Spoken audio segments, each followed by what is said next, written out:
오늘이 이 책 마지막 날입니다.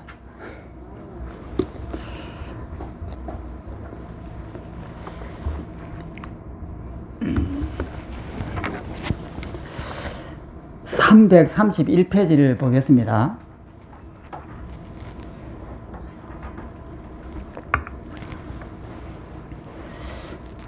(331페이지) 그 중간에 보면 4번 길의 성스러운 진리 이렇게 했습니다. 길이라고 하는 것은 그 도라고 하는 것인데 도성제입니다. 도의 성스러운 진리 이런 뜻입니다. 그래서 이제 도를 갖다가 이제 길이라고 이렇게 했는데 방법이죠. 넘어가겠습니다. 원문이 있습니다. 원문을 한번 읽어보면 또한 비구들이여 무엇이 괴로움의 지멸에 이르는 길이라는 성스러운 진리인가? 그것은 바로 성스러운 8가지 길이니 8가지 길로 우리는 이것을 팔정도라고 합니다. 8가지 팔정도 들어보셨는가 모르겠습니다. 사성제, 팔정도, 육바라밀 아주 유명한 그 중에 하나입니다. 팔정도. 8가지 길이니 즉 바른 견해, 그 다음에 바른 사유, 바른 말, 바른 행위, 바른 생계. 바른 생계라고 하는 이것은 뭐냐면 일상적인 삶입니다. 삶. 우리가 살아가는 이 삶을 바른 생계라고 합니다. 그 다음에 바른 정진, 바른 사띠, 알아차림이고, 바른 사마디, 이건 삼매입니다. 다시 보면 8가지 길이니 즉 바른 견해, 이것이 이제 정견이고, 그 다음에 바른 사유, 이것을 갖다가 어라고 합니다. 신구어 했을 때 바른 사유, 바른 말, 바른 말은 구라고 합니다. 신구어 삼업을 갖다가 신구어라고 하죠. 그 다음에 바른 행위, 이것을 갖다가 신이라고 합니다. 행위는 신이고, 말은 구고, 사유는 어입니다. 신구어, 삼업이 이제 제일 처음에 이렇게 나옵니다. 바른 견해에다가 바른 사유, 바른 말, 바른 행위, 이것을 바탕으로 해가지고 바른 생계란 뭐냐면 이것을 바탕으로 해가지고 그 삶을 살아라고 하는 거예요. 그것이 바른 생계입니다. 그 다음에는 바른 정진, 이러한 삶을 수행으로 삼아갖고 계속 정진하라 이 뜻이고, 그 다음에 바른 사띠는 어떻게 정진할 것이냐, 알아차림을 해라. 그 다음에 바른 사마디, 이건 삼매입니다. 그렇게 바르게만 사띠를 하게 되면은 삼매에 들어간다. 이래서 이것을 팔정도라고 해갖고 굉장히 유명한 불교의 지침서입니다. 그 다음에 또 넘어가서 333페이지를 보겠습니다. 비구들이여 그러면 무엇이 바른 견해인가, 정견인가? 비구들이여 그것은 괴로움에 대한 통찰, 괴로움의 일어남에 대한 통찰, 괴로움의 소멸에 대한 통찰, 괴로움의 지멸로 인도하는 길에 대한 통찰이다. 이것이 바로 사성제입니다. 고, 지, 멸, 도, 이 4가지예요. 고지멸도가 이제 이것을 정확하게 아는 것을 바른 견해라고 하는 거예요. 정견이라고 하는 거예요. 또 읽어보면 비구들이여 이를 일러 바른 견해라 한다. 바른 견해라고 하는 것은 고지멸도 이 사성계를 정확하게 아는 것을 바른 견해라고 한다라고 이렇게 되어 있습니다. 그 밑에 있는 이제 설명을 보겠습니다. 정견이란, 바른 견해란 발음을 판단하는 지적 능력을 말한다. 그런데 대념체경에서는 일단 사성계에 대한 통찰을 정견이라고 규정한다. 즉 고, 진, 멸, 도, 사성계의 내용을 제대로 파악한 것 자체를 정견이라 한다. 그러니까 정견이라고 하는 것은, 바른 견해라고 하는 것은 사성계를 바르게 아는 거예요. 그러면 사성계는 뭐냐면 고지밀도입니다. 고지밀도라고 하는 것은 이 수행의 전체를 고지밀도라 한단 말이에요. 고통은 어디에서 오느냐? 집착을 하니까 고통이 온다. 그러면 집착을 어떻게 없애면 되느냐? 도라고 하는 그 방법을 이용해야 된다. 그럼 방법을 이용하게 되면 멸에 이른다. 그래서 고지멸도가 공부의 핵심 사상입니다. 이것을 정확하게 바르게 하는 것을 정견이라고 한다. 이렇게 되어 있습니다. 그 다음에 또 밑에 보면 나아가서 바른 견해란 세상사 모두에 대한 바른 안목이다. 물론 부타가 생각하는 세상사 모두란 사성계에 포괄될 것이며 사성계와 연결되지 않는 세상사는 바른 견해의 대상이 아니다. 즉 괴로움의 현상, 괴로움의 일어남, 괴로움의 소멸, 그리고 그 소멸에 도달하는 길, 방법, 그것이야말로 부다가 보는 세상사의 모든 것이다. 그럼 이 네 가지의 핵심은 뭐냐면 세상이 허상이라고 하는 것을 아는 것이에요. 고진멸도를 이 네 가지로 나눠 놨지만 핵심은 뭐냐면 이 책상이 내 마음이 만든 환각이라고 하는 것을 정확하게 아는 것이 사성계입니다. 그래서 이것을 이 사성계를 통해 가지고 이 책상이 어떻게 해서 환각인지를 설명하는 것이에요.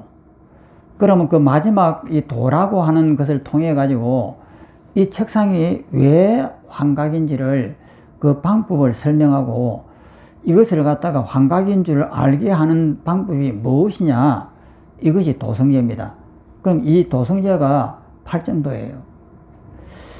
그러면은 오늘이 우리의 10년 동안 우리 수련원이 계속 이어졌습니다만은 오늘이 수업이 마지막입니다. 다음 남은 두 분은 이제 수행은 이 공부는 이제 끝입니다. 수행하는 날만 이틀 남았습니다. 그러면 오늘이 마지막 수업인 이 이론 수업인데 이 책상을 환각으로 보느냐 하는 것이에요. 그럼 우리는 이때까지 수많은 연습을 통해서 했습니다. 이 책상을 보는 순간에 보는 나의 눈은 저 멀리 떨어져 있고 이 책상은 저 앞에 있다. 이렇게 되면은 수행이 아무것도 안 된 것이에요. 이 책상을 보는 순간에 보는 나의 눈이 이 속에 들어가 가지고 하나 되어야 돼요. 그러면서 나도 사라지고 이 책상도 사라져 가지고 텅 비어져야 되는 거예요. 제가 어제 이 크리스나무리티의 그 책에서도 조금 인용을 했습니다만은 제가 그 옛날에 크리스나무리티의 책을 사놓은 지가 상당히 오래됐습니다. 그 책 나온 지가 엄청나게 오래됐습니다. 그래서 그 당시에 볼 때는 그 속에 있는 이 말을 못 봤습니다. 그러니까 그 당시에는 저의 이 수준이 크리스나무리티를 판단할 수 있는 수준이 못 됐던 거예요. 그래서 그 부분을 내가 발견을 못 했는데, 이번에 이제 우리 여기 공부도 끝나고, 이제 모든 그 공부를 이제 전부 다 끝냅니다. 그래서 이제 책도, 도서관에다 다 이제 인수를 해버리고 인계를 해버리고 그러면서 그 책을 봤어요. 곰팡이 나는 냄새가 나는 책을 이렇게 봤는데 그 내용을 쭉 훑어보니까 중요한 부분이 이 부분이었어요. 그래 보니까 눈에 확 보이는 거예요. 왜 지금은 눈에 보이는 이 말이 그때 당시 이 책을 살 때는 왜 내가 안 보였을까? 이제 그것을 보고 이것이 자기 견해가 돼야만이 보이는구나 이렇게 생각을 했습니다. 그 크리스나무티라면 지금 분들은 잘 모를 거예요. 옛날 분들은 크리스나무티라면은 한때 엄청났죠. 인도의 최고의 성자라고 했는데, 그리고 아는 것으로부터의 자유라고 하는 책이 처음 나왔습니다. 그때 당시에 진짜 빅 히트를 쳤습니다. 아는 것으로부터의 자유라고. 그러면 우리가 알고 있는 이 생각으로부터의 자유예요. 그런데 우리가 뭐 생각으로부터 자유가 그것이 무슨 큰 일이야? 우리가 생각으로부터 자유롭지. 누구든 일이 생각합니다. 그런데 우리는 생각하면 다 묶여버립니다. 그 생각의 구속에서 자유로운 그것을 썼단 말이에요. 그래서 아는 것으로부터의 자유라고 그 책 이름이, 처음 나온 책 이름이 그랬습니다.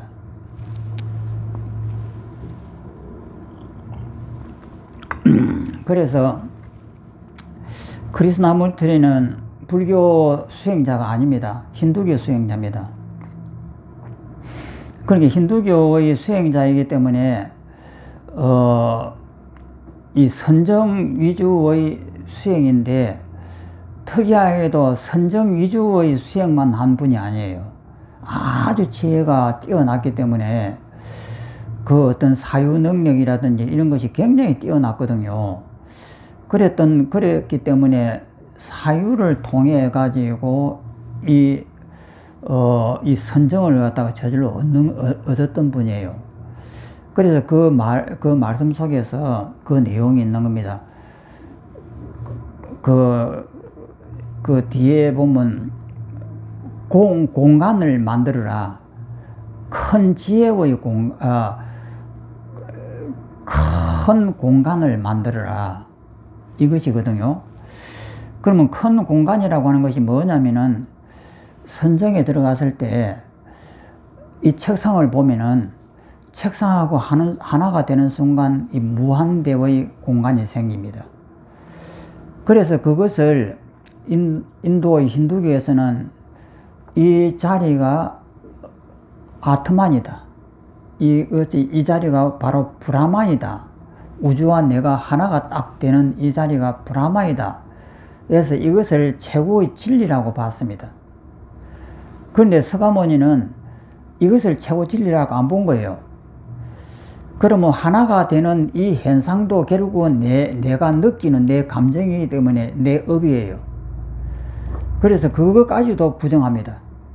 그러면 뭐냐면은 그러한 텅 빔이 되어가지고 일체 모든 것을 다 해체를 해버리고 난 다음에 비어있는 줄 알면서 이 책상을 다시 보는 것이에요. 이것이 서가모니의 그 결론입니다. 그렇기 때문에 이 책상을 본다든지 미운 사람을 본다든지 좋은 사람을 본다든지 아름다운 꽃을 본다든지 했을 때에도 그 꽃을 보는 순간에 보는 나와 보이는 꽃이 둘로 나눠지지 않습니다. 하나가 딱 돼버려요. 그래서 그 꽃 자체가 내 마음이 만든 환각이라고 하는 걸 알아요. 알고 나니까 그 꽃에 대한 아름다움이라고 하는 이것은 허상이에요. 그 아름다움이라고 하는 것은 누가 만드냐면 이 호르몬의 장난이에요. 그 호르몬이 이 분사가 되어 나오면은 그 꽃에 대해서 감동을 합니다. 아름답고 막 이렇게 감동을 한단 말이에요. 그러면 그 호르몬의 작용이 안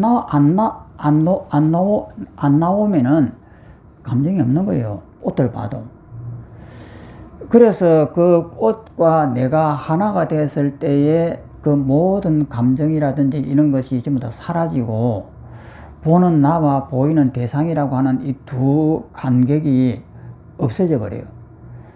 그래서 꽃이라고 하는 이것이 내 업이 만든, 내 생각이 만든 하나의 환각이다. 이것을 정확하게 알고 꽃을 보는 것이에요. 다시 중생의 입장에서 와가지고 평상심의 자리에 와가지고 아, 이 꽃 아름다워 이렇게 하면서 사는 것이다 말이에요. 그렇기 때문에 그 꽃에 대한 집착의 묶임이 없습니다. 꽃을 아름답게 봅니다마는 아름답게 보지만은 그게 내가 묶이지 않는 거예요. 그래서 이것을 서가모니는 해탈이라고 본 거예요. 그런데 크리사나무리티가 했던 그 텅빔은 서가모니하고는 다릅니다. 그 텅빔 자체가 너와 내가 하나 되어 있는 이 자체, 온 우주와 내가 하나 되어 있는 이 자체, 이것을 최고의 경지라고 본 거예요. 그래서 인도의 수행자들하고 서가모니의 수행은 다릅니다. 그래서 이 두 개를 갖다가 구별할 수가 있어야 되는 거예요. 그래서 제가 그 책을 발견해 갖고 그거를 보고는 제가 유튜브에 그걸 올리는 겁니다. 세 번째 줄에 보면 바른 견해란 세상에 괴로움이 존재하고 그 괴로움에 원인이 있으며 그 괴로움은 소멸 가능하고 그 괴로움을 소멸시키는 길이 있다는 사실, 고진멸도입니다. 다 네 가지가 나왔습니다. 있다는 사실을 올바로 인식하는 것이다. 달리 말한다면 바른 견해란 세간과 출세간, 세간이라고 하는 것은 세속이고 출세간이라고 하는 것은 수행자의 길입니다. 세간과 출세간을 통하여 자신의 실존적 자각을 촉구하는 가르침이다. 바른 견해가 사성제를 통찰하는 것이라는 말은 사성제 교의가 붓다와 여러 교설 가운데 핵심 위치에 있음을 보여주는 움직일 수 없는 증거이다. 사성제는 세상을 인식하는 붓다의 전형적인 구도이며 불교 교리 체계의 근간이다. 이 고진멸도라고 하는 이 사성제가 부처님께서 최초로 설한 것이 이 사성제였습니다. 아함경이나 니까야에는 아함경이라든지 니까야 같은 이 두 가지로 이렇게 나눴는데 동일한 아함경입니다. 니까야에는 제자들을 가르치는 상가, 그러니까 상가라고 하는 것은 성가, 이 성녀들의 집단, 이것을 상가라고 합니다. 성가. 스승들의 불교적 전통성을 가늠할 때 사성제의 가르침 유와 무로 외도 여부의 기준을 삼는다. 사성제를 가르치냐 안 가르치냐에 따라서 불교냐 아니면 힌두교냐 하고 나누는 거예요. 여부의 기준을 삼으라는 말이 여러 차례 나와 있다 이렇게 했습니다. 그 다음에 오른쪽 335페이지를 보겠습니다.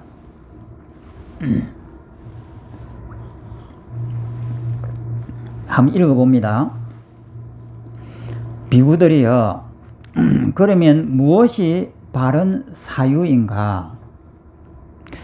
그것은 세속을 벗어남에 대한 사유, 악이 없음에 대한 사유, 폭력 없음에 대한 사유이다.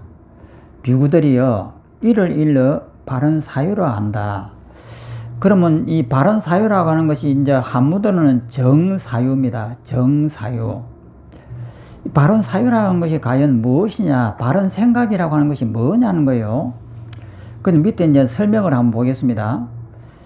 바른 사유에 대하여 우리는 흔히 일상생활 속에서 남에게 패끼치지 않고 바르게 사는 것 정도로 생각한다.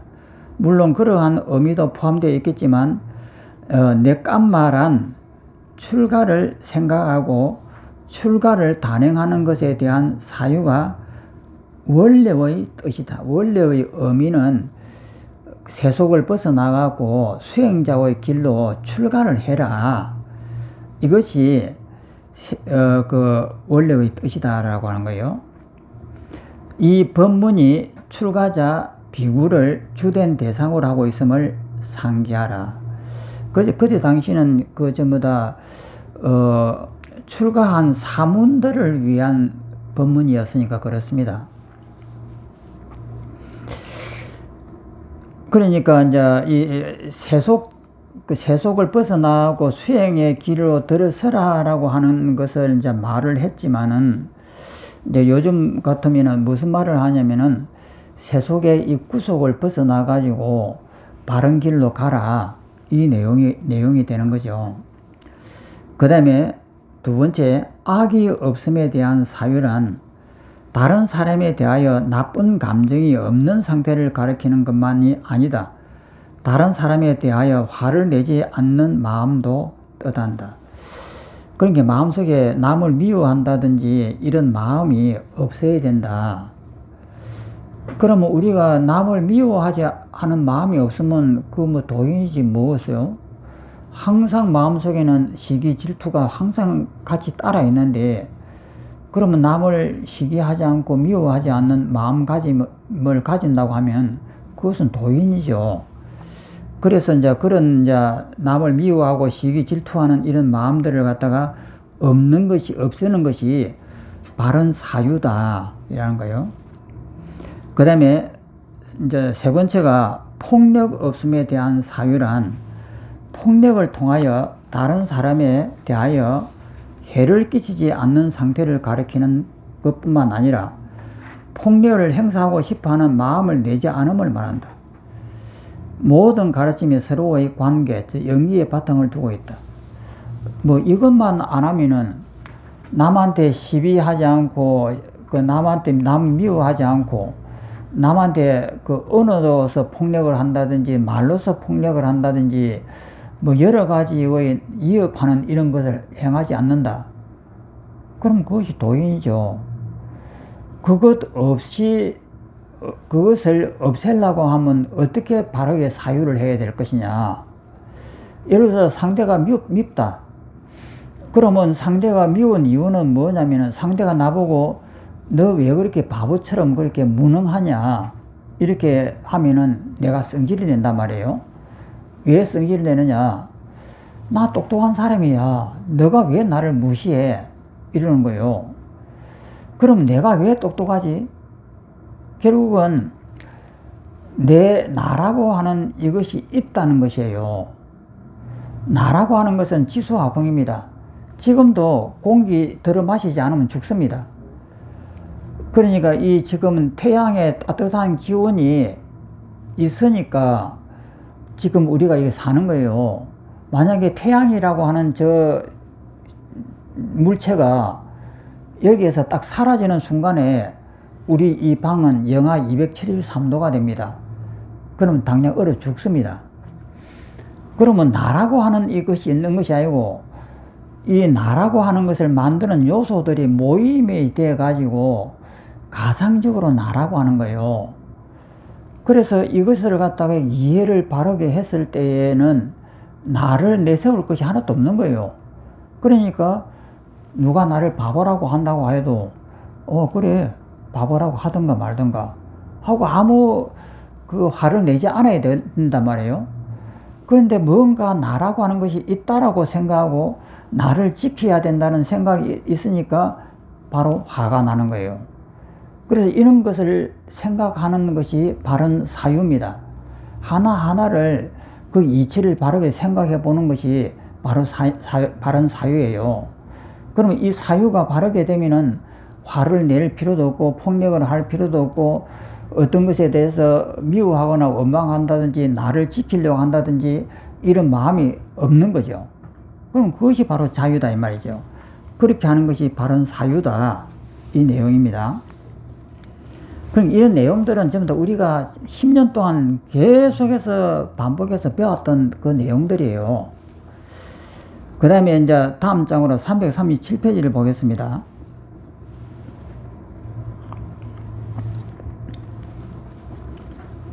읽어보면 그렇다면 비쿠들이여 무엇이 바른 말인가?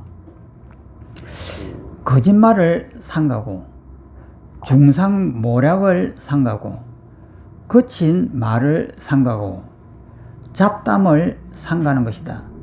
비쿠들이여 이를 일러 바른 말이란다. 우리가 거짓말을 하는 이유는 자기가 손해를 안 보려고 거짓말을 하는 거예요. 거짓말을 하는 이유는 나를 지키고 싶은 마음이에요. 그래서 어떻게 해서든지 그를 모면해 가지고 내가 건강하게 밥 잘 먹고 이 세상에서 남한테 숭상을 받으면서 이 목숨을 잘 유지하기 위해서 바른 이 거짓말을 하는 것이다 말이에요. 그러면 그렇게 거짓말을 하는 것은 나를 지키라고 하는 것인데, 우리가 이 바른 사유를 통해 가지고 생각을 해보면은 지킬 예가 없잖아요. 지킬 예가 없기 때문에 거짓말을 할 필요도 없고 속일 필요도 없고 아무 이유가 없는 거예요. 그런데 그것을 모르니까 나를 지켜야 되겠다고 거짓말을 하고 속이고 이런 말들을 한단 말이에요. 그래서 이런 거짓말 하지 말고 중상모략 하지 말고 거친 말 삼가고 잡담을 삼가라고 하는 이것은 바른 사유가 내 마음속에 정확하게 앉아야만이 할 수 있는 일이에요. 그래서 말은 바른 말을 하라고 하지만 말이야 지 혼자 나오는 것은 아니잖아요. 생각에서 나오는 것이기 때문에, 그래서 이 모든 것이 길은 하나예요.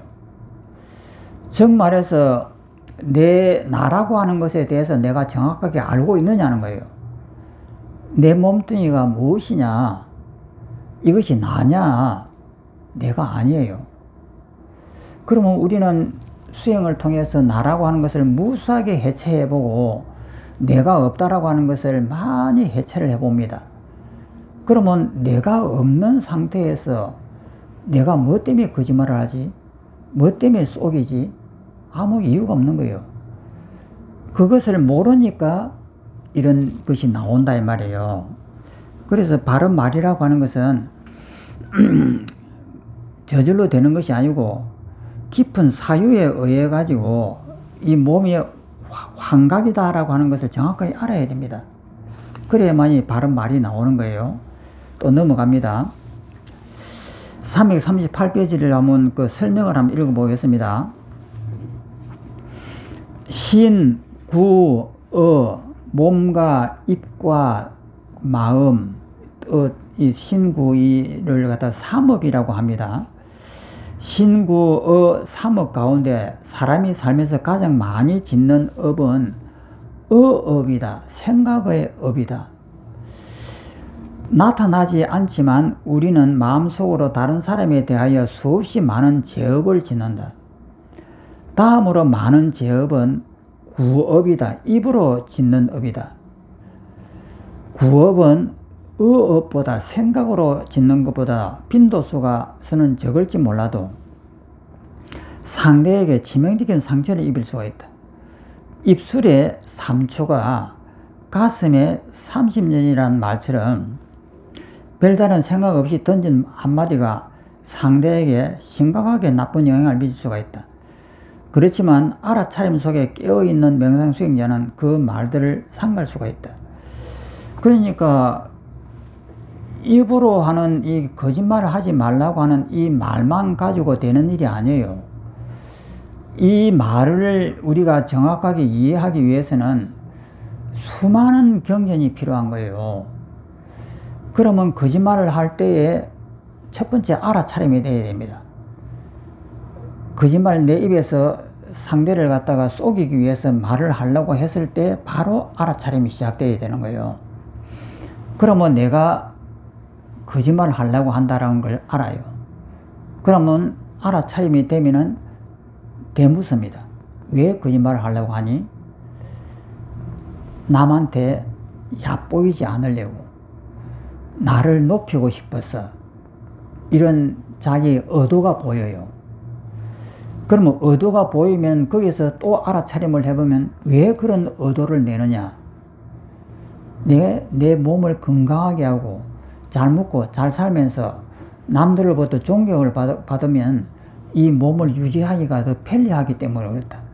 결국은 내 몸을 유지하기 위해서 그렇게 하는 거예요. 그러면 또다시 또 물어봅니다. 왜 몸을 유지하려고 그러느냐. 몸이라고 하는 것은 내 것이 아니고 지수화풍인데 바깥에 있는 이것들인데 왜 이것들이 모여있는 이것을 나라고 여기고 이것을 아끼려고 그러느냐. 그러면 이유가 없는 거예요. 그래서 이 몸에 대해서 집착을 안 하는 것이다 말이에요. 그러면 집착을 안 하면은 내가 거짓말할 이유가 없는 거예요. 그래서 이것을 거짓말하지 말아라고 하는 이 말만 들으면 안 되고 거짓말하는 것에 왜 거짓말을 하는지 그 이유까지를 파고들어야 되는 것이 우리의 이 생각이에요. 그 사유를 통해 하고 그 이유를 전부 다 관찰해 보면은 결국은 환영이에요. 환각. 헛것을 가지고 붙들고 결국은 나를 만들고 거짓말을 하고 속이면서 이렇게 만들어 나가는 것이에요. 그러면 이 이치를 정확하게 아는 것이 결국은 이 신구이라고 하는 이 구업을 없애는 길이다 이 말이에요. 또 읽어보면 사티 중에 있을 때 쉽게 상갈 수 있는 것은 잡담이다. 잡담을 의미하는 기어, 이 기자가 비단 기자인데 기는 비단을 가리키면 잘 꾸며대는 말로 해석하기도 하지만 본래 뜻은 쓸데없는 말이다. 그러니까 비단처럼 번드러하게 하는 말이다 이 말이죠.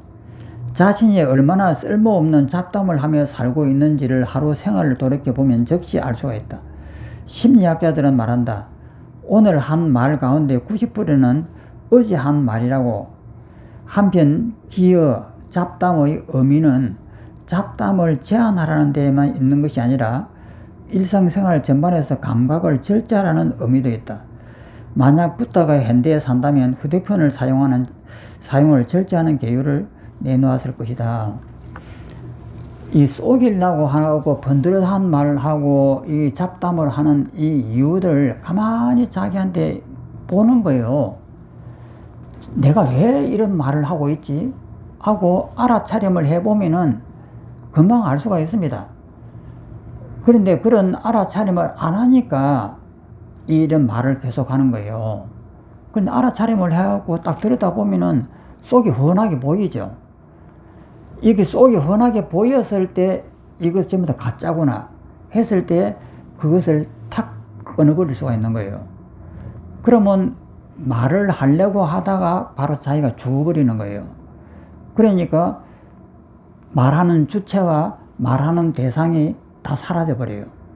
그리고 이것이 이제 수행이다 말이에요. 또 다음 장으로 넘어가가지고 다음 장에서 위에서 둘, 넷, 여섯, 여덟 제주를 보겠습니다. 339페이지. 명상 수행을 다른 말로 표현하면 그것은 업을 없애는 일이다. 불교에서 업이라고 하는 이 말을 정말 많이 씁니다. 우리는 또 이것을 갖다가 너의 직업이 무엇이냐, 너 하는 일이 뭐냐 했을 때도 업이라고 많이 쓰죠. 그래서 이 불교에서의 업이라고 하는 이것은 자기가 습관 들여 있는 그것을 갖다가 업이라고 이렇게 하는 거예요. 그 업을 없애는 일이다. 열반이란 맑은 상태인데 무엇이 맑다는 것인가? 그것은 중생의 업이 해소되어 맑다는 것이다. 우리의 업이라고 하는 것은 생각인데 생각은 전부 다 가짜들이에요. 그래서 업이 해소되어 맑다는 것이다. 앉아 사는 명상만으로 해업이 충분하지 않다. 업을 해체하는 것이 해업, 해체할 해자에다가 업자입니다. 업을 해체하는 것이 충분하지 않다. 명상수행자와 일상생활 모두가 구업을 옛 구자입니다. 옛날 그 업을 해소하고 신업, 새로운 업을 방지하는 것이 되어야 한다. 그 방법은 정사유, 바르게 사유하고, 정어, 바르게 말하고, 정업, 바른 업을 하고, 자기의 바른 직업을 하고, 직업이다. 붓다가 본격적인 명상인 정념과 정정, 정념은 바른 알아차림, 정정은 바른 사마디에 앞서 신구어 삼업 청정의 길을 보인 것은 깊은 의미가 있다. 또 넘어갑니다. 340페이지가 이제 정업입니다. 그렇다면 비쿠들이여 무엇이 바른 행위인가? 이건 직업이에요. 직업. 바른 행위, 직업. 나의 직업이에요. 살생을 삼가고 도둑질을 삼가고 삿된 음행을 삼가는 것이다. 비쿠들이여 이를 일러 바른 행위라고 한다. 그러니까 우리가 살아가면서 직업을 가질 때에 어떤 직업을 가져야 되느냐, 자기가 평생 동안 해야 할 직업을 가질 때 어떤 직업을 가져야 되느냐, 살생을 갖다가 삼간다, 혹은 도둑질을 삼간다, 삿된 음행을 삼간다, 이런 것에 대한 업을 갖지 말아라. 그래서 이제 팔정도의 중에서 자기의 직업도 하나에 들어가는 것이에요. 그래서 이런 것을 갖다가 계속 많이 하게 되면은 우리가 바른 사유를 하려고 해도 힘들어지니까 그런 거예요. 그 밑에 내려오면은 또 원문 한번 보겠습니다. 그렇다면 비쿠들이여 무엇이 바른 생계인가? 바른 생계라고 하는 것은 뭐냐면 바른 삶이에요. 일상생활. 바른 일상생활이에요. 그래서 이 생계라고 하는 것은 우리의 바른 일상생활이에요. 잠자고 아침에 일어나면서 시작해가고 잠잘 때까지 일어나는 자기의 삶을 바른 생계라고 합니다. 이 바른 생계가 굉장히 중요한 것이에요. 공부하는 사람이 하루 종일 자기가 무슨 삶을 살고 있는지 이것을 갖다가 공부하는 사람은 항상 알아차림이 계속되어야 되는 거예요. 어떤 좋은 것을 보는 순간 바르게 알아차려 가지고 내가 왜 저것을 좋다고 하지? 하고 바로 이렇게 알아차려야 돼요. 이런 삶을 바른 생계라고 하는 거예요. 그래서 수행자는 하루 종일 바른 이런 삶을 살아야 되는 거예요. 생각을 바르게 해갖고 알아차림이라고 하는 이것을 놓치지 말고 바르게 하루를 보내라. 이것이 바른 생계입니다. 그러니까 수행자의 삶이 되어야 된다 이 말이에요. 비구들이여 성스러운 제자는 부정한 생계를 버리고 바르게 생계를 영위한다. 부정한 생계라고 하는 것이 따로 있는 것이 아니고 잘못된 자기 생활을 하지 말아라 이 말이에요. 항상 알아차림을 통해 가지고 일상 하루하루를 보낼 때에 수행자로서의 삶을 살아라. 이것이 생계입니다. 바르게 생계를 영위한다. 비구들이여 이를 일러 바른 생계라고 한다. 이 중에서 이 생계라고 하는 것이 가장 어려운 일이에요. 하루 종일 어떻게 하면은 내 삶에서 이 수행을 놓치지 않고 무엇을 보고 듣거나 했을 때 바로 알아차려 가지고 이것이 내가 거기에서 빠져들지 않고 이것이 환각이라고 하는 것을 바르게 알아차릴 수가 있을까? 하루 종일 내가 그 삶을 살 수가 있을까? 이게 굉장히 어려운 일이에요. 그래서 이것을 하루 종일 이러한 삶을 살아라고 하는 것이 바른 생계입니다. 그 다음에 341페이지 명상수행자나 명상수행하려는 자는 바른 직업을 가져야 한다.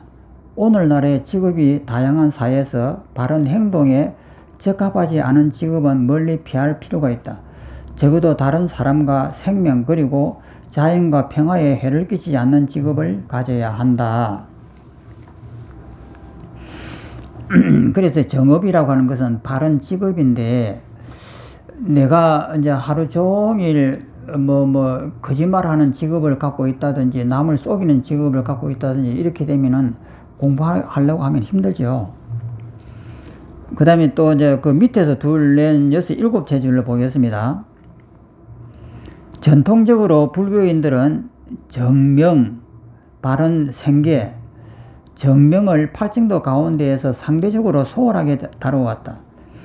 그런데 지구 공동의 까르마를 해소한다는 점에서는 공동선을 구현한다는 점에서도 정명이 지닌 가치는 새롭게 인식되어야 한다. 그러니까 정명이라고 하는 것이 쉽게 볼 수가 있는 것이 아니에요. 어떻게 하면 하루 종일을 바른 그 삶을 살 수 있겠는가 하는 그것이에요. 읽어보면 예컨대 환경 문제나 전쟁 그리고 부의 불평등 따위 문제는 개인적 차원에서 해소가 어려울 만큼 많은 사람과 협력하여 관심과 지혜를 모으고 공동으로 대처해 나가야 한다. 정명은 불교 사회 윤리의 방향을 제시하는 중요한 교리이다. 이렇지만 우리가 이제 수행하는 입장에서 바른 생계는 굉장히 중요해요.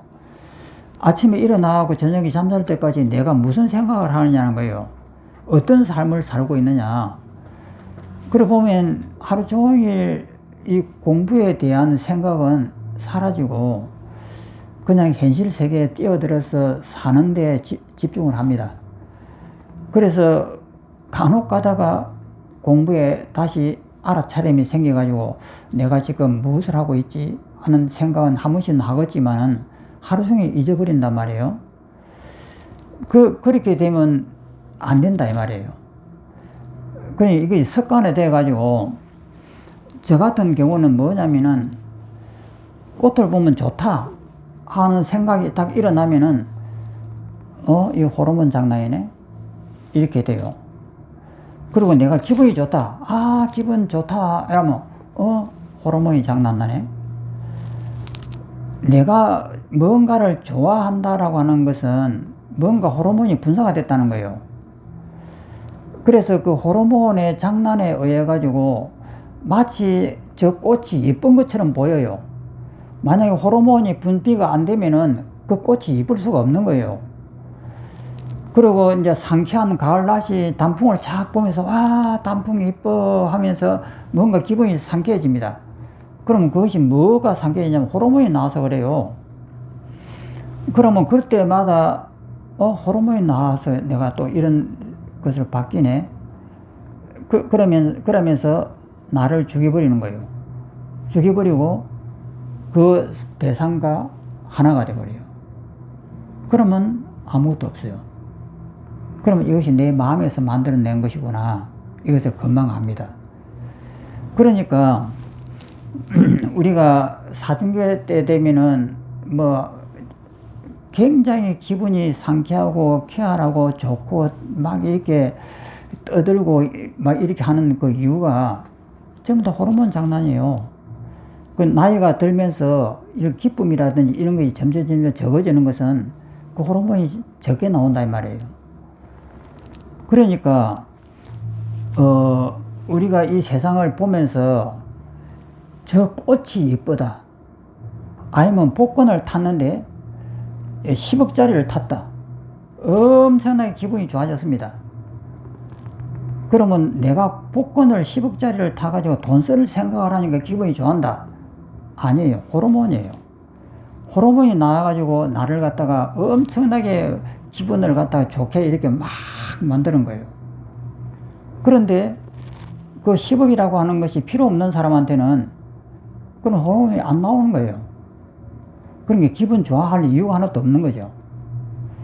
그래서 모든 것은 호르몬의 장난이에요. 그래서 알아차림을 할 때 어떤 것을 딱 보면서 기분이 좋아진다. 그럼 바로 알아차려야 돼요. 왜 기분이 좋아지지? 결국은 저 꽃을 보고 기분이 좋아진다. 꽃이 무엇 때문에 기분이 좋아지나? 장미꽃을 보니까 빨갛고 이쁘다. 빨간색은 장미 속에 없습니다. 태양 속에 있는 거예요. 그러면 태양이 없는 순간에 장미는 빨간색은 이 세상에 없습니다. 그러면 그 빨간색이라고 하는 것이 태양에 있는데, 그럼 태양 속에는 저거 빨간색이 있느냐? 없습니다. 그러면 그것을 잃는 우리의 업이 빨강을 만드는 거예요. 그러면 이런 것을 생각을 딱 하는 순간에 전부 다 환각이었구나. 그래서 나를 갖다가 그 속에다가 해체를 해버려요. 그럼 해체를 하면 전부 나도 없고 너도 없어지 이렇게 텅 비어진단 말이에요. 그러면 그 조금 전까지만 있던 그 빨간 꽃은 없는 거예요. 그래서 지혜가 나와가지고 일체가 전부 다 환각이었구나. 내 업이 만든 환각이었구나. 이것을 정확하게 알고 우리가 사는 것이에요. 그래서 여기서 이제 말씀하는 것들이 전부 다 그런 내용들이에요. 또 넘어갑니다. 343페이지.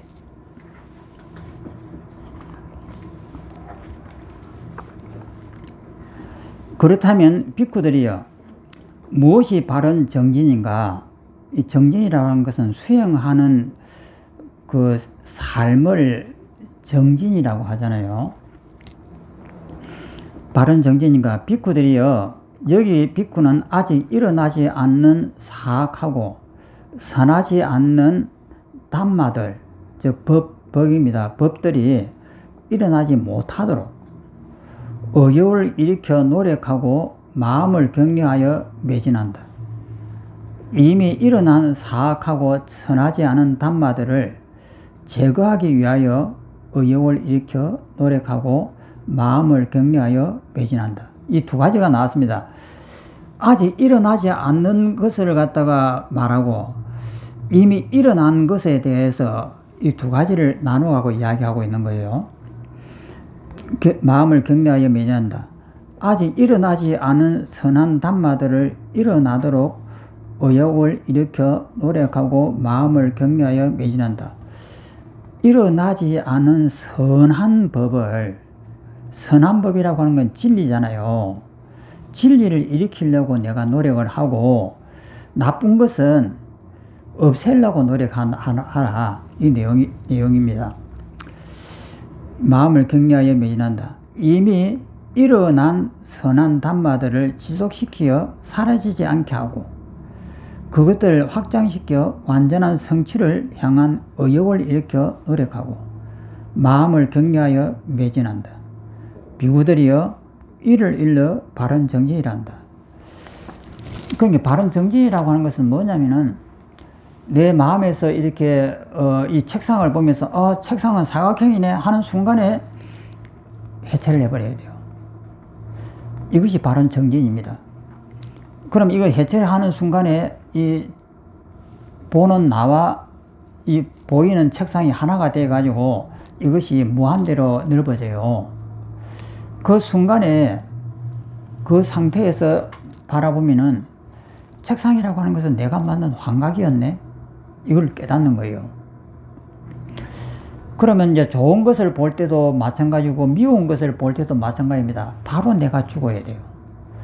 바로 죽으면서 하나가 되어갖고 텅 비어져야 됩니다. 이것이 처음에는 이제 잘 안 되겠지만 자꾸 노력을 해갖고 찰나 이렇게 돼야 돼요. 그냥 이렇게 되면 하나가 딱 되고 되면 또 하나가 딱 되고 이렇게 돼야 됩니다. 그래서 이 모든 것들이 점차 그러면서 쌓이는 것이 이 세상 모든 것이 내 마음이 만난 환각이었구나. 이 환각이라고 하는 것이 없었으면은 이 세상도 존재하지 않는 거예요. 우리가 이 컵을 보면서 이 컵이 있는 것 같지만 없습니다. 이것은 우리 업이 만든 것이에요.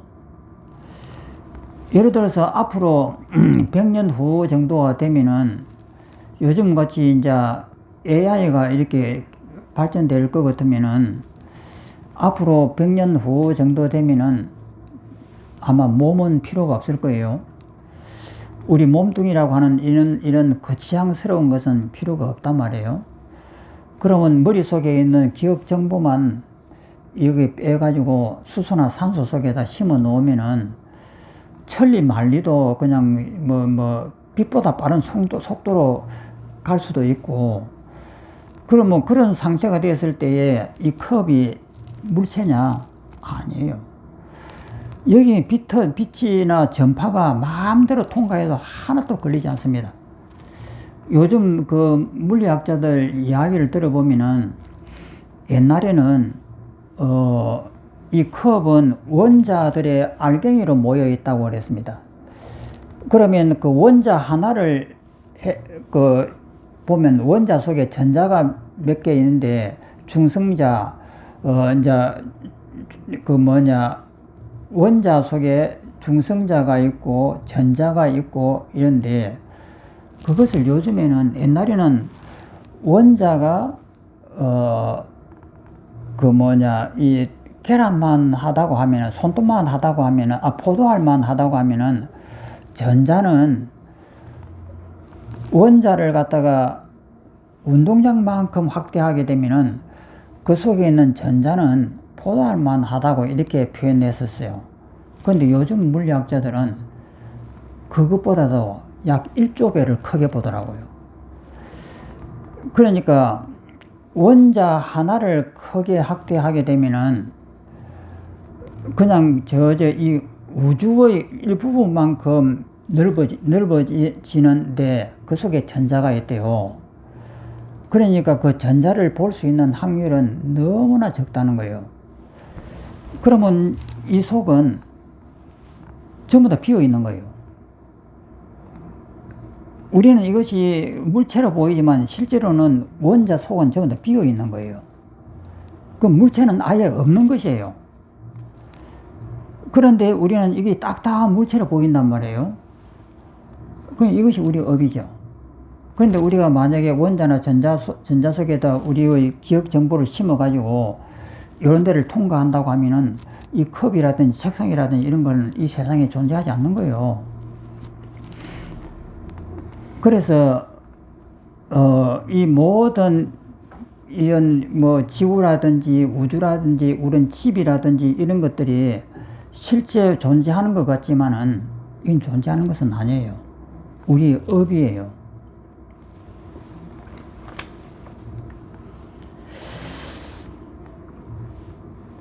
그래서 밑에 있는 그 해석을 한번 보겠습니다. 대념처경에서는 팔정도의 가르침을 설하면서 앞의 5가지는 간략하게 설하다가 정정진, 정념, 정정, 정념은 알아차림이고 정정은 바른 선정입니다.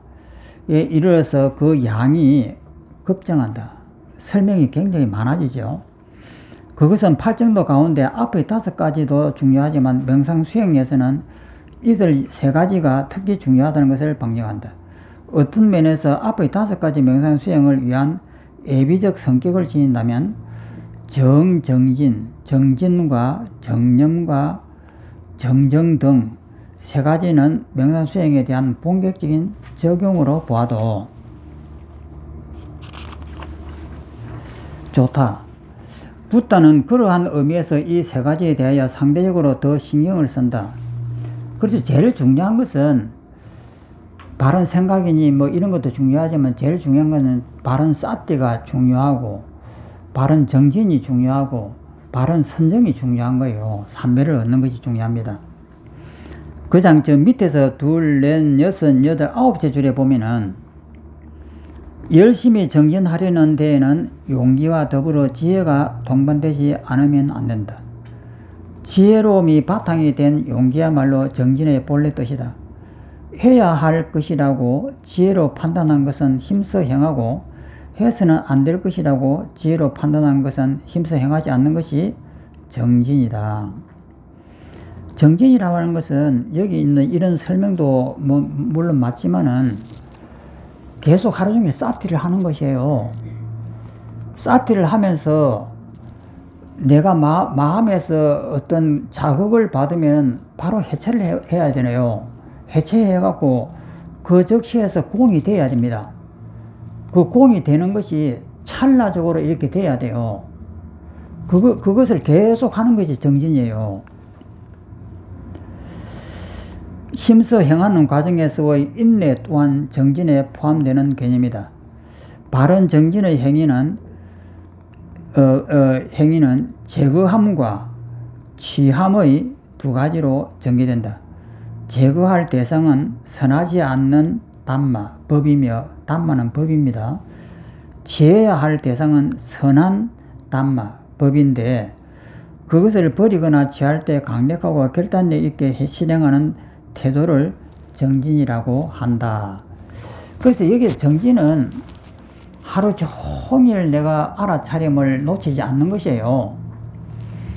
그리고 하루 종일 알아차림을 놓치지 않으라고 하는 것이 아니고 그것보다도 뭔가 내 마음에서 걸리는 것이 있으면, 불편함이 있으면은 바로 해체를 하라 이 말이에요.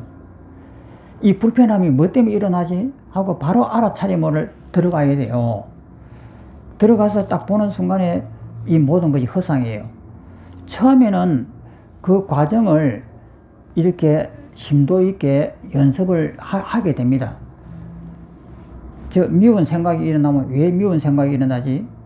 자기한테 물어보고, 밉다라고 하는 것은 왜 일어나나? 내 몸을 지키려고? 내 몸은 무엇인데 지키려고 하지? 내 몸은 직수화풍인데 이것은 전부 다 내 것도 아닌데 왜 나를 지키려고 하지? 이렇게 처음에는 합니다. 그런데 나중에는 이것이 쑥달되면 이것도 할 필요도 없는 거예요. 그냥 해체를 해버려요. 그냥 보는 순간, 듣는 순간 그냥 내 몸이 사라져 버립니다. 이렇게 돼야만이 되는 거예요. 또 넘어가서 그 다음 장을 또 넘어갑니다. 340페이지를 넘어갑니다.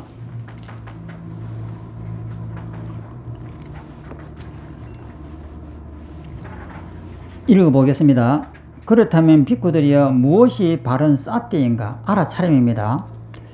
비쿠들이여, 여기 비쿠는 몸에서 몸을 따라 세상을 향한 갈망과 해모를 제거하며 부지런히 불명한 알므로 사띠하며 지낸다. 알아차린다.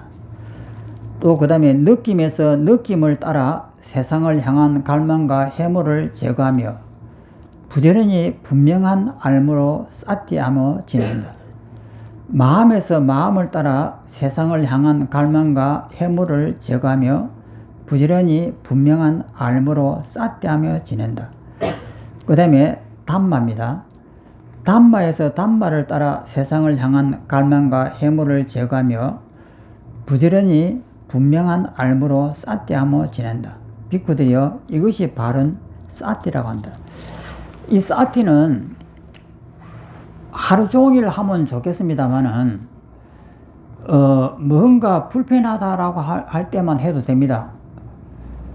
그래서 사띠를 하면 바르게 알아차리는 거예요. 누가 나를 갖다가 싫어하는 말을 듣는 순간 내 마음에서 뭔가 이렇게 일어나려고 하는 순간에 바로 알아차리는 거예요. 알아차림과 동시에 그것을 전부 다 쳐다보는 거예요. 왜 일어나지? 그럼 내 몸은 지수화풍인데 왜 지수화풍을 지키려고 하나? 그럼 나라고 하는 거 없는데 왜 나를 지키려고 하지? 이것이 그냥 자동으로 차르륵 와야 돼요. 오면서 그 다음에 허상이라고 하는 것을 알면은 나를 더 이상 유지할 필요가 없어. 그래, 이것을 해체를 한다. 그러면 시체관을 통해 가지고 확 해버리는 거예요. 그래서 이 시체관의 수행은 서가모니가 직접적으로 제자들에게 가르친 방법이에요. 지금처럼 하두니, 연불이니 이런 것이 아니고 서가모니 당시 때의 가르치는 방법은 이것이었어요.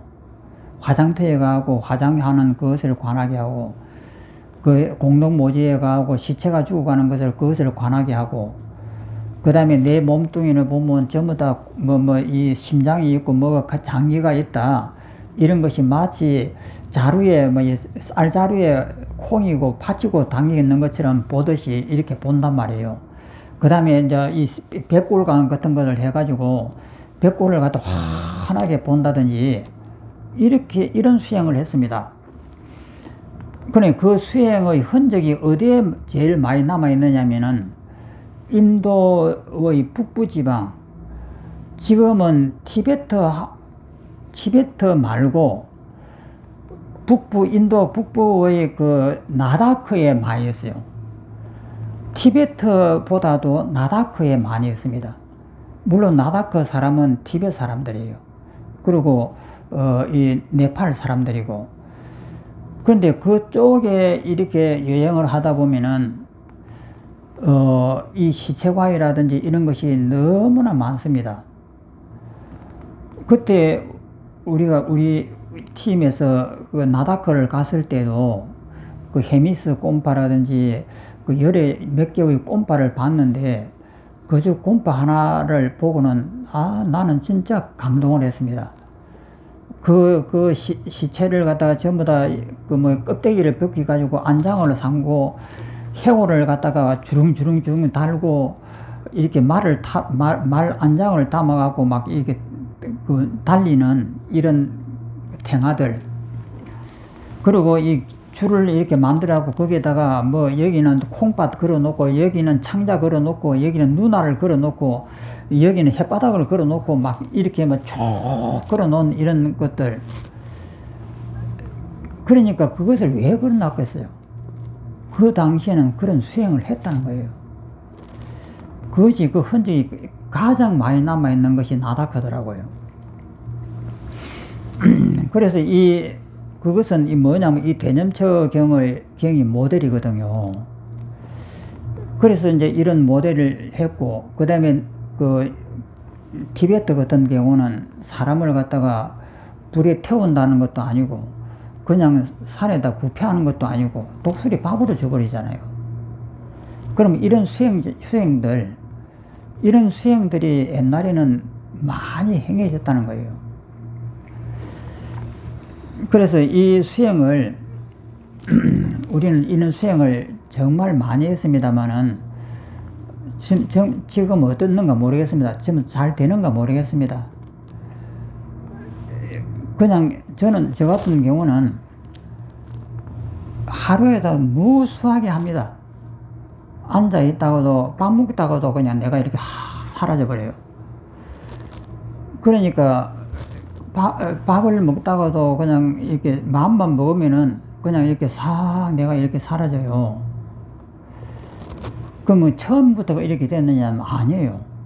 계속 하니까 되는 거예요. 그래서 이제는 죽음이라든지 이런 문제를 보면은 아무렇지도 않아요. 그냥 바람처럼 왔다 가는 것이다. 이 목숨이라는 것이 뭐냐? 이것은 내 것도 아니고 그냥 이 공이 들리고 이 물이고 이런 것들이다. 이렇게만 생각해요. 그러니까 번뇌가 일어날 필요가 없는 거예요. 그냥 하나가 되면서 그냥 이 우주의 원리가 눈에 훤하게 들어온단 말이에요. 그 밑에 한번 설명을 한번 보겠습니다. 정념에는, 바른 알아차림에는 크게 두 가지 계율이 있다. 첫 번째는 A. 세상에 대한 갈망과 해모를 버리는 것이고, B는 분명한 알무로 싸티를 하는 것이다. 이것이 이제 첫 번째고, 그 다음에 두 번째는 A. 네 가지 대상을 분명하게 바르게 알아차리는 것이고, B는 부지런히 싸티함 등이다. 정념 수행에 대한 보조적 가르침이 뒷가 니까야에 나온다. 붓다는 많은 무리의 비구들과 함께 외살리로 가셔서 암바빨리 숲에 머무셨다. 붓다는 제자들에게 가르치셨다. 그대들은 분명하고 바르게 싸티에 머물러야 한다. 이것이 그대들에게 주는 강고한 당부이다. 어떻게 마음을 챙기는가? 부지런하게 분명하고 바르게 알아차리고 세상에 대한 탐욕과 해물을 멀리하며 몸에서 몸을 있는 그대로 관찰하고 느낌에서 느낌을 있는 그대로 관찰하며 신수심법이에요. 신수심법 이 네 가지 지금 이야기하는 겁니다. 그 다음에 마음에서 마음을 있는 그대로 관찰하고 이것이 심이고 담마 법입니다. 담마에서 담마를 있는 그대로 관찰한다. 이것이 신수심법입니다. 이것이 어떻게 마음을 알아차리는가 이다. 그러면 어떻게 분명히 바르게 알아차리는가? 앞으로 가거나 뒤로 갈 때도, 앞을 보거나 옆을 볼 때도, 몸을 굽히거나 펼 때도, 가사나 바로를 가져갈 때도 자신이 무엇을 하고 있는지 분명히 바르게 알아차려야 한다. 먹거나 마시거나 씹거나 맛보거나 대소변을 볼 때도, 걸을 때도, 서 있을 때나 앉아 있을 때도, 잠이 들 때나 잠을 깰 때도, 말할 때나 묵묵할 때도 자신이 무엇을 하고 있는지 분명히 바르게 알아차려야 한다. 물론 이제 처음에는 이렇게 해야 됩니다. 이것이 이제 숙달되는 순간에 내가 생각만 하면 내가 사라져요. 그러니까 처음에는 내가 무엇을 하고 있지 하고 알아차림으로 이제 시작을 합니다. 이제 이것이 숙달되면은 가만히 앉아있다가도 내가 이렇게 사라져버리는 거예요. 앉아있다가 생각만 하면은 이것하고 이 속에 내가 들어가 버립니다. 그러니까 이것이 처음부터 이렇게 되는 것이 아니고 연습을 많이 해야 돼요. 보는 나와 이 보이는 대상이 둘로 나눠졌잖아요. 그래서 나를 갖다가 해체를 해갖고 없애버리고 이 속에 들어가는 거예요. 그러면 이것도 없어집니다.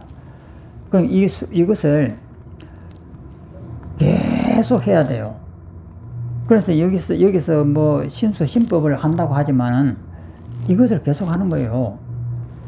그러면 가만히 앉아있다가 텅 비어하고 우주 하나가 딱 되고, 그러다 고요하다가 다시 또 이거 보고 있으면 또 밥 먹다가 또 생각나면 그냥 순간적으로 들어가고, 이렇게 계속 돼야 됩니다. 이것이 안 되는 것이 아니고 됩니다.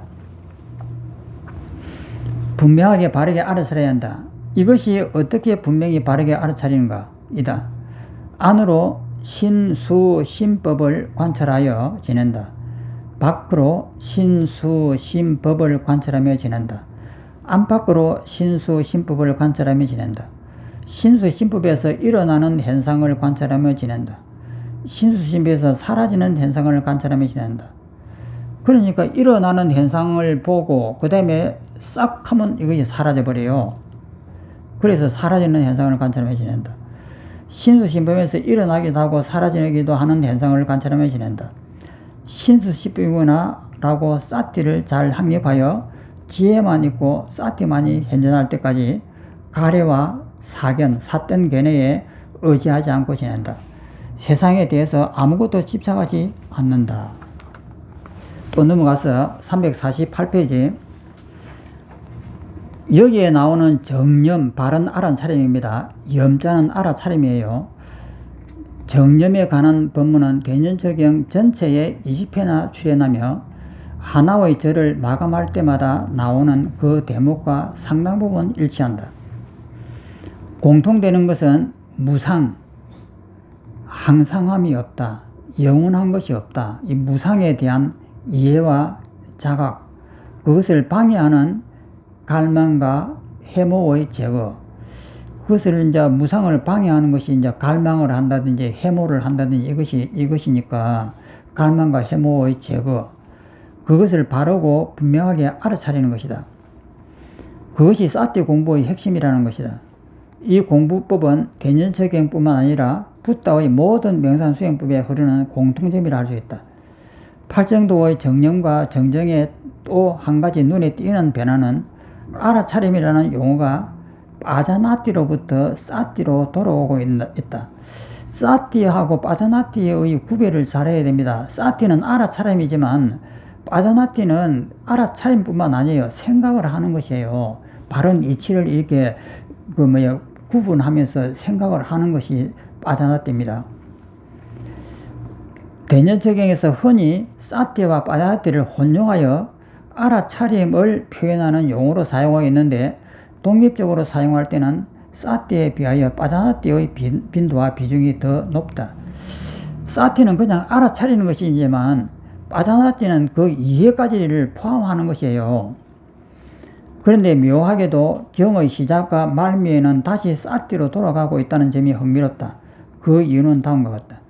첫째, 사띠의 항에 이르러 정념에 이르러 사띠 한다고 할 때 빠자나띠를 사용할 수 없었을 것이다. 그런데 특이한 것은 사띠라는 용어로 돌아오고 있음에도 불구하고 붓다는 뭐라고 하여 사띠 앞에 삼빠자노를 붙이고 있는 것이다. 그것은 이곳이 법념처라는 법념처라는 점을 고려할 때 이해가 가능하다. 법념처에서는 비록 사띠라 할지라도 바른 이해를 동반한 빠자나띠의 사띠가 될 수밖에 없다는 것을 의미한다. 그러니까 사띠는 그냥 알아차림이지만 빠자나띠는 그 원리를 이해하면서 알아차리는 것이에요.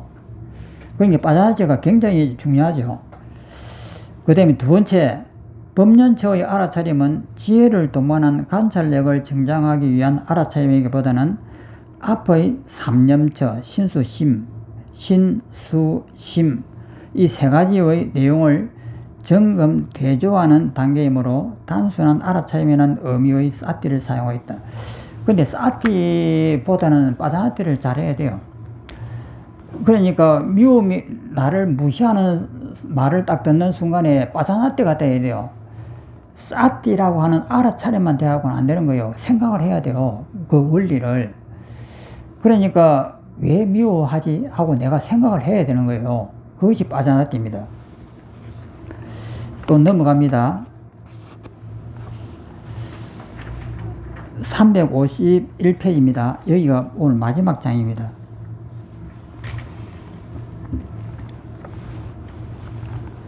그렇다면 빅구들이여 무엇이 바른 사마디인가 삼매인가? 사마디 삼매입니다. 그 삼매는 무엇을 삼매라고 하느냐? 집중력이에요.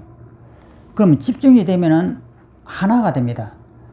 주관과 객관이 둘로 나누는 것이 아니고 하나가 딱 되는 것이 사마디예요. 사마디인가? 빅구들이여 여기 빅구는 감각적 욕망을 떨쳐버리고 불선한, 그러니까 선하지 않는 불선한 번뇌들을 벗어나며 거친 분별과 미세한 분별을 녹이며 명상에서 오는 기쁨과 행복이 있는 초선에 도달한다. 여기는 설명이 간단하죠. 근데 초선이 우리가 전번에 한번 이것을 다룬 적이 있죠. 초선이 깨달음입니다. 초선에서 들어가고 한번 이것을 보는 것이에요. 허상이라고 하는 것을 온 텅 비은 대우주와 하나가 되면서 이것을 보는 거예요. 초선에 도달하여 지낸다. 그 다음에 이제 2선, 3선은 무엇 하는 것이냐 하는 거예요. 생각의 흐름이 가라앉아 평온하게 되고 고요한 집중 상태가 되며 거친 분별과 미세한 분별이 사라진 기쁨과 행복이 있는 것이 제2선입니다. 그러면 초선을 조금 더 깊이 이제 들어가는 것이에요. 깨달음 후에 이제 이 닦는 수행들입니다. 도달해 지낸다. 또 기쁨과 욕망이 사라진 평정에 머물며 사띠와 분명한 알아차림에 좋아하는 즐거움을 온몸으로 경험한다.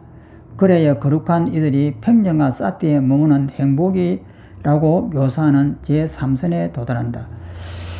그러니까 이제 1선에서는 기쁨이 있어가지고 이 기쁨이 2선에는 더 커지고 3선에서는 더 이제 커지는데 이제 제4선에 이제 도달하면 그것이 이제 없어지는 거예요.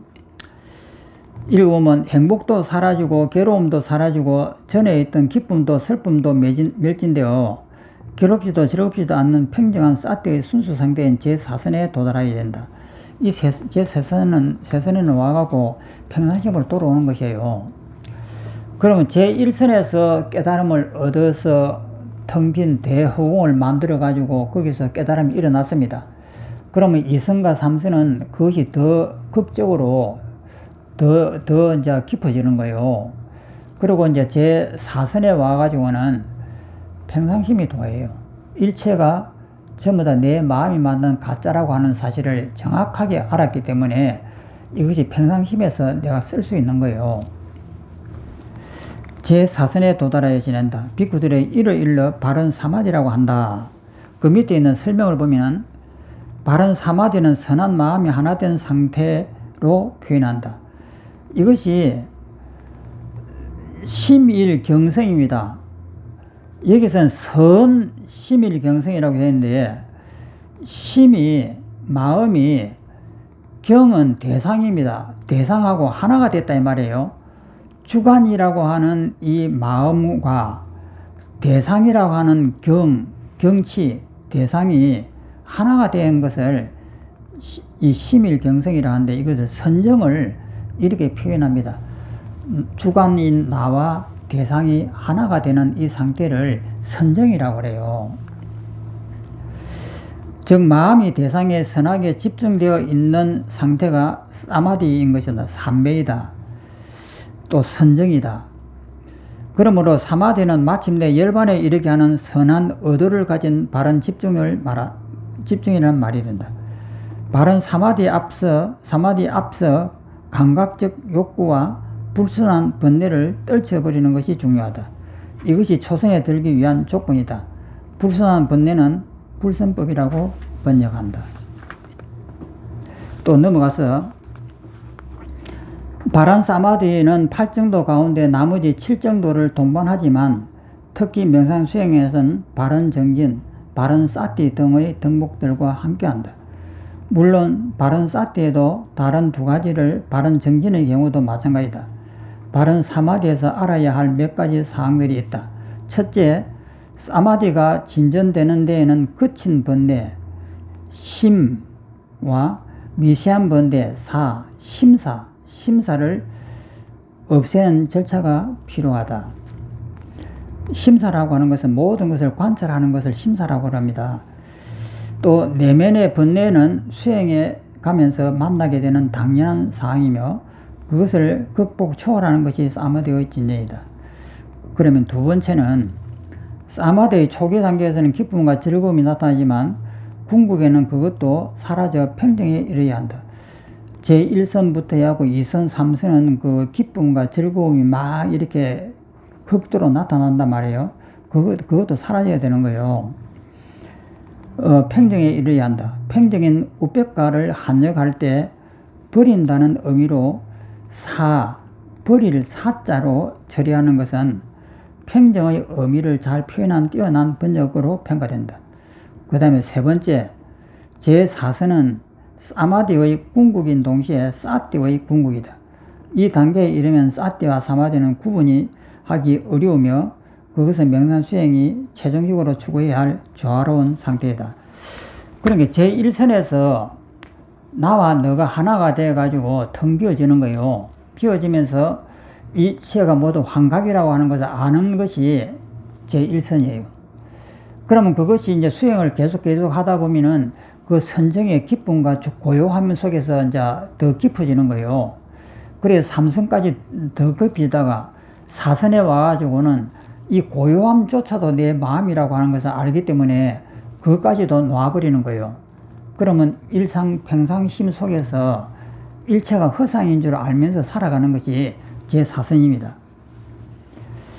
그 다음 밑에 이제 읽어보면 빅구들이여 이것이 고통의 지별에 이르는 길이란 성스러운 진리이다. 그 다음 장으로 넘어가면은 원문입니다. 이 장이 이것이 이제 끝이군요. 이와 같이 안으로 담마는 법입니다. 담마에서 담마를 관찰하며 지낸다. 또 바깥으로 담마에서 담마를 관찰하며 지낸다. 신수 신법을 이제 관찰하며 지낸다. 또 안팎으로 담마에서 담마를 관찰하며 지낸다. 담마에서 일어나는 현상을 관찰하며 지낸다. 또한 담마에서 사라지는 현상을 관찰하며 지낸다. 또한 담마에서 일어나고 사라지는 현상을 관찰하며 지낸다. 그래야 이것이 담마라구나는 사티가 확립된다. 이제 지혜가 확장되고 사티만이 현존하게 된다. 그래야 안팎의 세계에 집착감을 하찮게 여긴다. 결국은 이것입니다. 안팎의 세계에 집착을 안 하는 것이에요. 다 허상인 줄 다 알았기 때문에 그냥 이것을 갖다가 허상인 줄 알면서 진짜라고 믿어주면서 그냥 살아가는 것이다 이 말이에요. 비쿠들이여 참으로 이것이 비쿠가 네 가지 성스러운 진리라는 단말을 관찰하며 지내는 방법인 것이다. 사성제입니다. 이것이 끝이고 그 다음 장에 한번 보십시오. 염처 수행의 완전한 매덤의 장 사티 수행의 기간을 얼마를 잡아야 되느냐. 제일 처음에는 7년부터 했다가 6년 했다가 5년 했다가 3년 했다가 나중에는 일주일까지 내려옵니다. 그렇게 열심히 해라는 거예요. 그것으로서 이 책이 끝이 났습니다. 그래서 이제 오늘로서 대년책이 끝났습니다. 다음 2시간은 이제 수행법인데, 제가 수행할 때는 똑같습니다. 맨날 같은 내용인데, 주관과 객관을 나누지 말아라. 주관과 객관이 하나 되는 것이 핵심이다. 이것이에요. 그러면 그렇게 되려고 하면은 수행을 많이 해야 됩니다. 그러니까 집에 가셔가지고 수시로 하십시오. 그리고 내 몸에 대한 집착을 놓으셔야 됩니다. 그리고 이 몸이라고 하는 것은 허상이다. 지수화풍이다. 이것도 매일 연습하셔야 돼요. 그리고 이걸 하다 보면은 욕망이 일어날 때마다 없애버려야 돼요. 그리고 나를 갖다가 상대한테 주어버리는 연습도 많이 하십시오. 그래, 나를 지키려고 하지 말고 항상 나를 갖다가 상대한테 입속에다 넣어버리세요. 이것이 생활화해야 돼요. 그렇게 생활하다 보면 어느 순간에 생각만 그냥 일으키면 사라져요. 그래서 이것은 이 이론을 갖다가 듣는 것이 핵심이 아니라 이 이론을 듣고 실천하는 것이 핵심이에요. 얼마만큼 실천하느냐에 달려 있는 거예요. 그러면은 분명하게 감탄할 겁니다.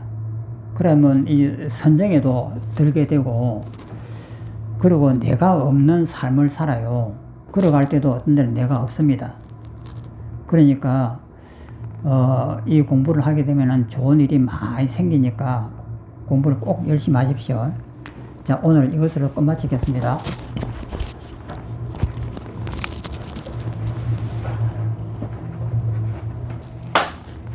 고생하셨습니다.